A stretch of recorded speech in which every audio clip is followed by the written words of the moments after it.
So we're getting pretty close to being done with this, but we want to do a little video to let you know the things we had to change, which is very little. The kit was pretty good. All the hardware, I changed some of the hardware early on. One of the big things I did was I put these rods in there and I soldered them, and I used 2 rod servos for the elevators instead of 1 with that little doubler there. And so now we get independent elevator movement that's run by the radio to synchronize them together. And so that was a change I did on it.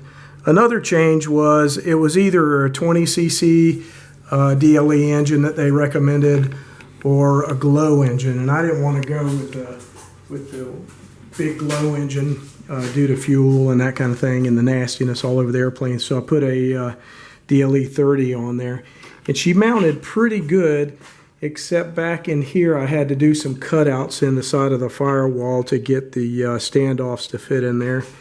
And then on the back side I had to do the same thing, cut out the little area so that the washers would fit flush. So you can see them, the top and bottom. The one on the right hand side of the engine, though, they lined up perfectly right onto the firewall, so you don't have to worry about those if you put a DLE on the one that you built. And pretty much the cowl, I had to cut the whole bottom of the cowl out to get everything to fit right, because the Pitts muffler was rubbing up against it, and I just kept trimming and trimming and trimming until I got that kind of an opening in there. And I think that will cool her just fine.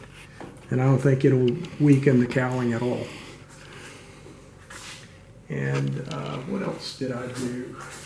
I beefed up this hardware back here in the back, because the hardware that came with it just didn't seem like it had enough oomph for me. And I did the same thing down here.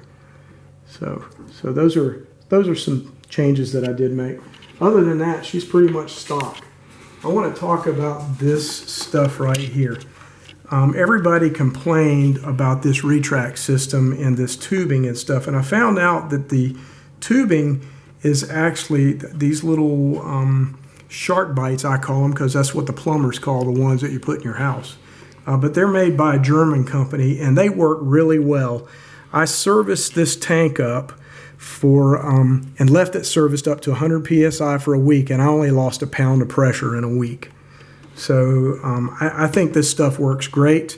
The only thing that I don't like about it is the landing gear comes up really hard when it comes up, and I think one thing that can fix that is replacing this valve with the Robart valve instead, and maybe do one where it kind of sequences it like the ones you see flying from long ago when they're landing and taking off. You see the one landing gear stuck kind of halfway, and then it finishes going up and down.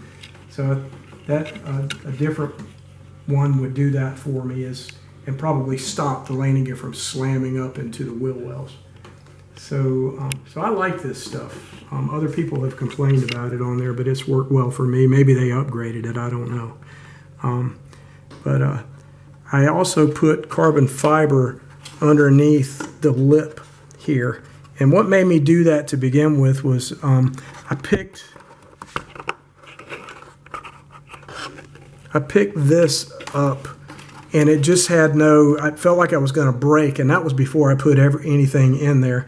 And my friend Henry Cahoon recommended that I put carbon fiber in here. So we put carbon fiber in all underneath, all the way around, and beefed up the sides of the airplane. And now she's pretty sturdy. I can lift her there. And before that would have just torn. And now it doesn't tear at all. So I think that's a good thing to do as well. We did that on a couple of other airplanes where we fixed some weak areas like that with the carbon fiber. But Henry always comes up with that idea. I never think about it, and he comes in with the carbon fiber strips, and then we put it on. I haven't put any of the insignias on yet, so she's pretty much a naked Corsair. That'll be my next phase, and then I'll hook up everything else to make her fly. So flying, I would imagine I could be a couple of days out from flying this. But I'm very pleased with it. I think it turned out very well.